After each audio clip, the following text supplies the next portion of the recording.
3:39. I haven't shaken my tail feathers yet. This is going to shake her tail feathers for us to get ready for today's lesson. I thought that was brilliant. Oh, normally she's attaching a wooden leg. These are the necessities of life. All right, you guys. Lesson 339. I will receive whatever I request. That's not the same lesson I'm reading. Well, where are you? Oh, you know what? What? I apologize. This is Oh, lesson 339 today. yes, it is. I will receive whatever I request. That's right. Same as yours? Crazy that way, huh? Who would have thought? You have the same lesson that I do. How's that? Okay. Are you all together? We're on 339 and it's I will receive whatever I request. That's a big statement that shows the power of the mind. So, many years ago, I had to have shoulder reconstruction surgery. It was pretty painful. Well done, sis. So I requested it. Mm. I didn't know that at the time. Well, if you're going to stop being the sainted Christ and innocent one that you are, I mean, you got to bring it on, right? And it's got to be heavy and it's got to be thick and it's got to be constant for us to forget the light that we are. So order up because that's what we're doing. Wow. Yeah. Yeah, this is why we're never a victim. This is so big. This is just taking back the power, guys. Instead of going, it's happening to me, it's coming from me, and I could have a different experience if I'm really fed up with this one because it's always seek and don't find. So this is the lesson of accountability. I will receive whatever I request. Okay? So no one desires pain, not consciously, but he can think that pain is pleasure. No one would avoid his happiness, but he can think that joy is painful, threatening, and dangerous. Wow. Everyone will receive what he requests, but he can be confused indeed about the things he wants, the state he would attain. What can he then request that he would want when he receives it? He has asked for what will frighten him and bring him suffering. Let us resolve today to ask for what we really want, and only this, that we may spend this day, in fearlessness, without confusing pain with joy or fear with love. And I'd like to include the footnote on this one. Because we are confused about what we want, we can think that something at a distance is desirable, yet when we actually receive it, we discover that it brings only pain. This illuminates the meaning of today's idea. It is not emphasizing how wonderful it is that we will receive whatever we request. Rather, because we will receive whatever we request, the emphasis is on making the right request. Let us resolve today to ask for what we really want, and only this. So what is that? Yeah. Well, it depends on when we're constantly answering that first question of what am I? And so if I am mythical me, then it's not in our awareness, it's not conscious, but if we're wanting and desiring this experience of separation, we don't want the light. So by default, by logical conclusion, you want the dark. If you don't want God, who is eternal life, we actually want death and its imagery. If we don't want to remember our innocence and our perfection, then we need guilt and imperfection and all those different forms. And if you want to forget that you're perfect love, you've got to have the mind entertaining fear, which is why we're always experiencing fearful images. And even the good in the ego dream is still fearful. It's funny, I was just talking to a sister the other day about, this love that she had and how in an instant that love cheated and left with another woman, and what was euphoric went to just travesty in an instant, right? How can we ever call that love? It's so far from the love of God, which is the only love that there is. So even the highest of highs here in the ego dream, for a while we think, oh, this is great. But how quickly, how fickle, how, it's a cheat, right? It has nothing to do with God, which is just an outpouring of changeless, inclusive love. So while we are entertaining mythical me, we actually want love's opposite. And while we want that, that's what we're going to get, right? Be it unto you, Holy Son of God.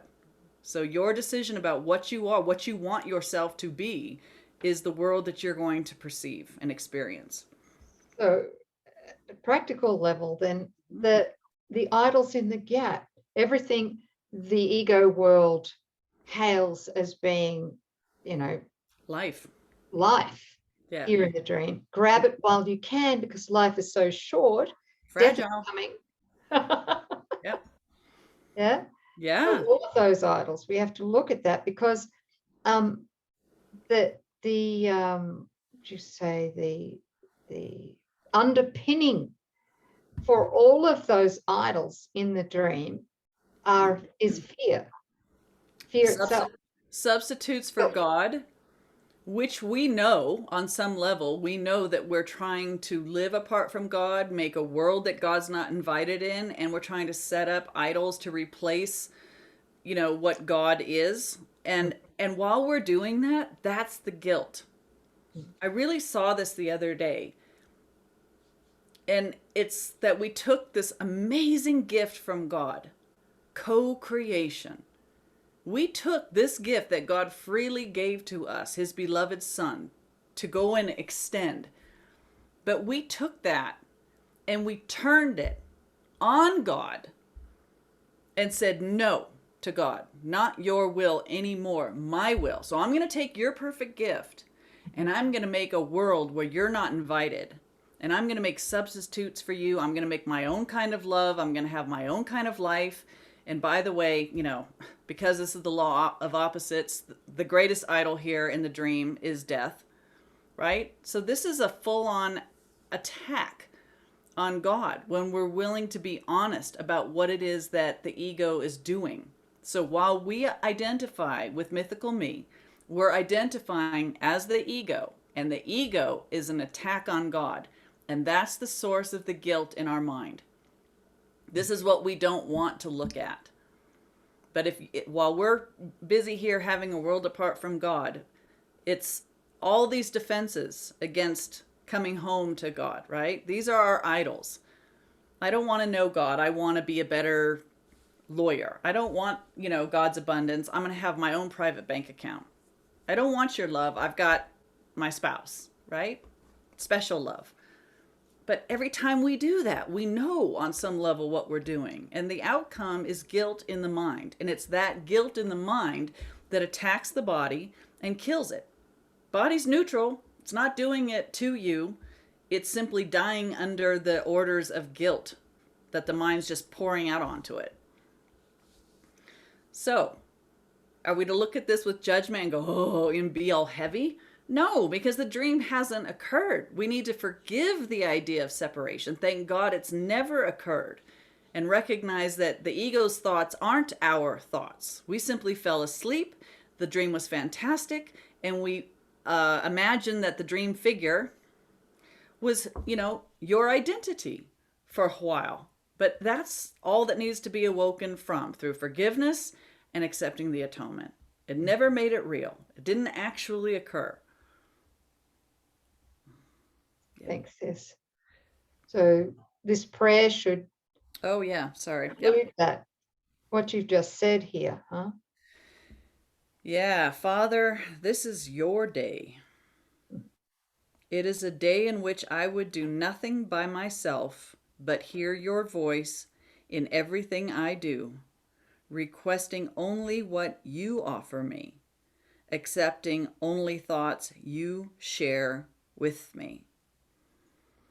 There's the surrender of the mythical me and accepting, coming back, taking your rightful place as the Son of God. And God is all there is to the Son's life. The mind we share with God. It's really the surrender and saying yes to what is.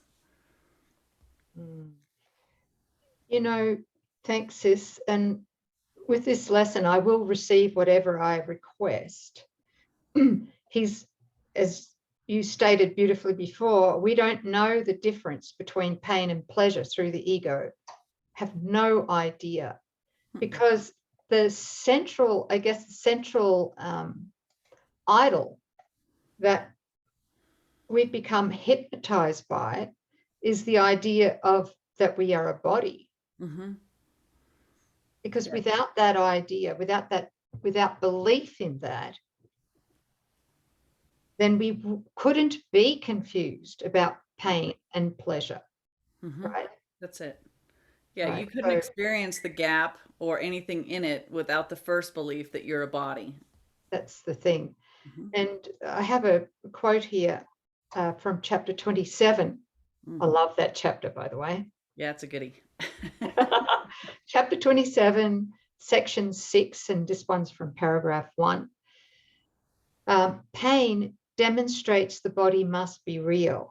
It is a loud, obscuring voice whose shrieks would silence what the Holy Spirit says and keep his words from your awareness. Pain compels attention, drawing it away from him and focusing upon itself. We all know that, right? Now, its purpose, pain, is the same as pleasure, for they both are means to make the body real. There it is. They're both means to make the body real, pain and pleasure. And what shares a common purpose is the same. Right. Yeah. Feel into that for a moment. Real pleasure is only the pleasure that we receive from doing the will of God. There's only one pleasure, like there's one love, and it's God's. He's declared it, and it is so. But our substitute is, I'm going to grab bits of pleasure through the body. Well, where's God in all of that? Right? Well, we're a body. We're not knowing the will of God, which is that we're spirit. So when we're trying to snatch pleasure without God, or we're trying to defend ourselves from the images that we've made, God's not in that picture either. That's what produces more, fuel, guilt. Mm-hmm. Yeah. What just came then was the three, what would you call them? 3 addictions, ego addictions that keep the mythical me alive, which is pride, pleasure, seeking pleasure apart from God, right? Yeah. And the third one's attack, defense, because of course the other side of attack is defense, and you just mentioned that before. Yeah. But pride, pleasure, and attack. Yeah. Yeah. Where would we be without those 3? So basically it's vanity, sexual lust, and death. Oh, wow. Well, I've never heard it put that way, sis. What is there to live for? Well, we're learning in the Manual for Holy Relationship that death and sex are really like the ego's 2 biggies. I'll prove to you that you're the body. Yeah, the biggest pull in the dream. And it's not that sex is bad. No. All right.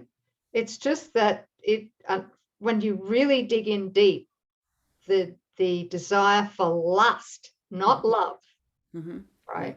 Desire for lust is really the desire for guilt, which is death. Because it makes us and our partner bodies. Yeah. Which is the belief in separation. Yeah. More on that. Check out the Manual for Holy Relationship. Yeah. Yeah.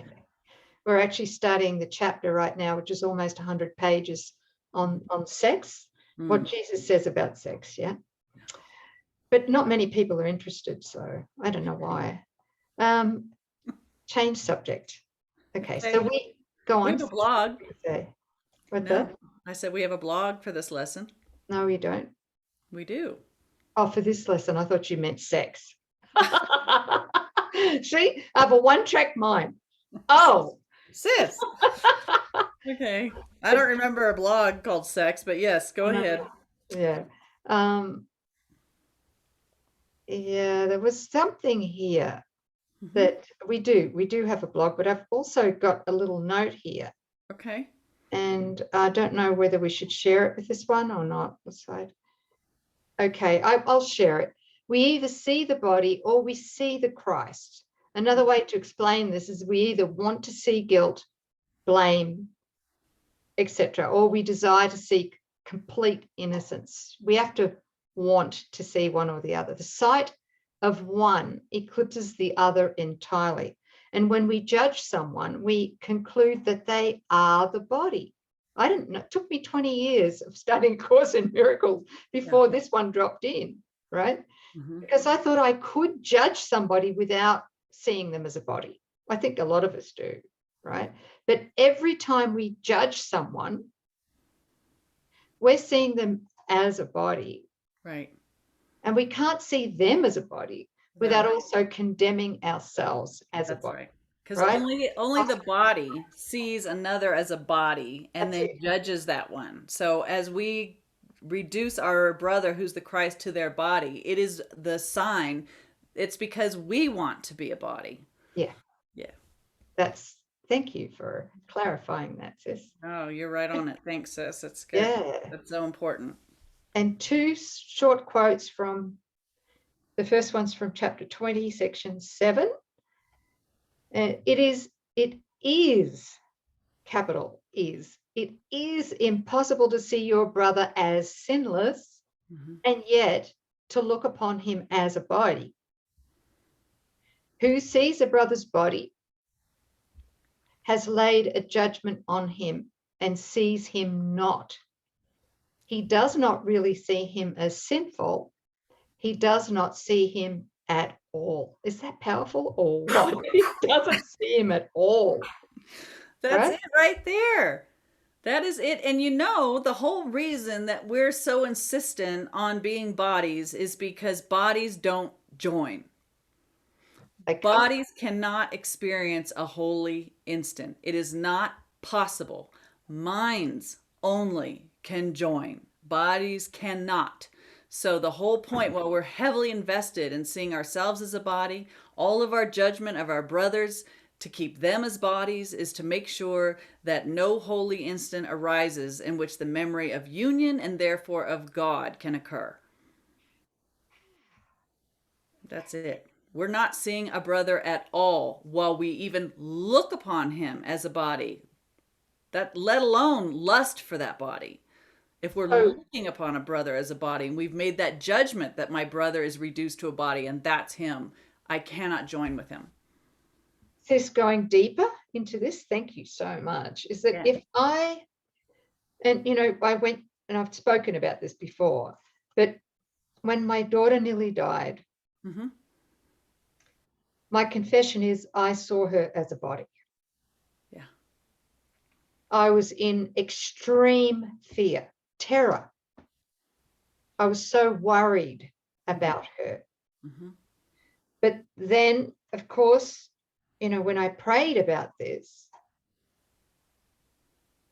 I got an epiphany that while I am afraid for her, I am condemning her to death. Yeah.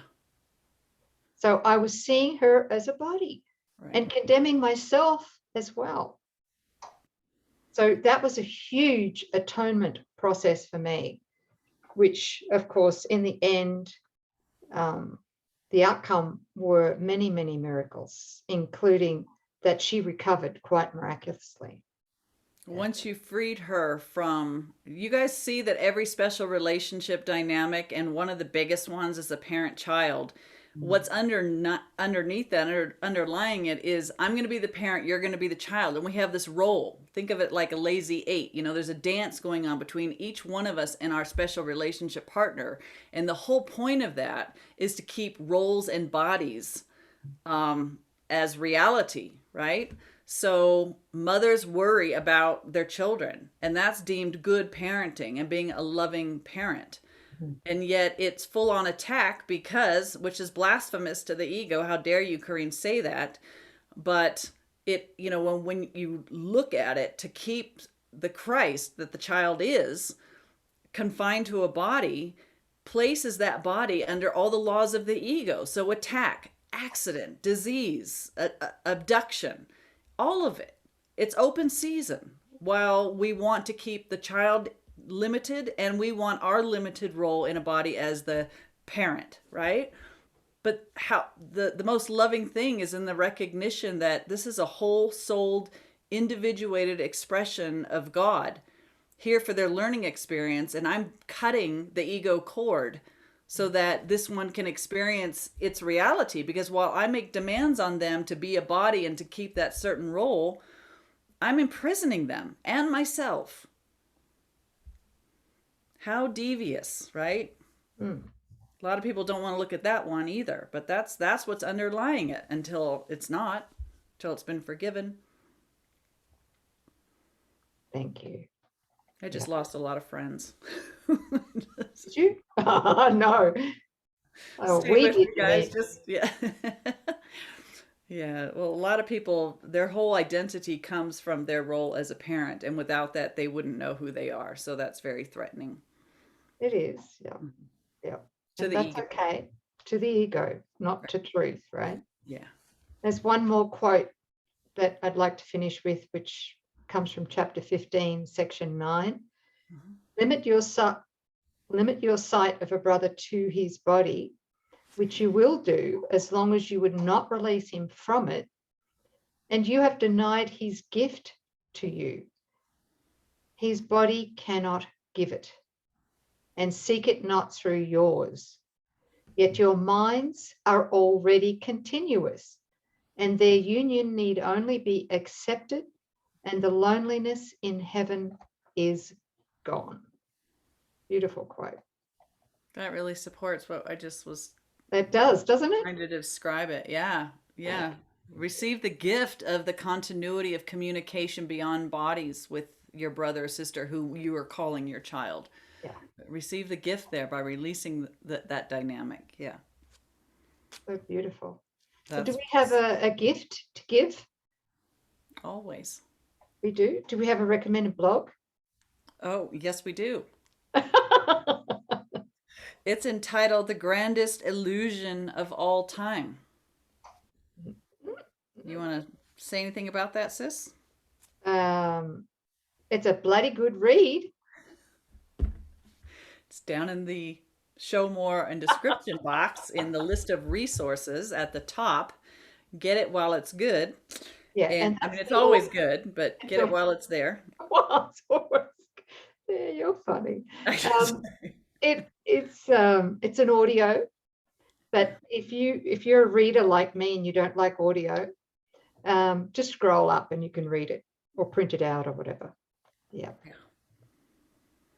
So that's a great lesson. I didn't think this would be a very in-depth lesson, but it is. I will receive whatever I request. That's right. Yeah. Okay. Let's request our freedom.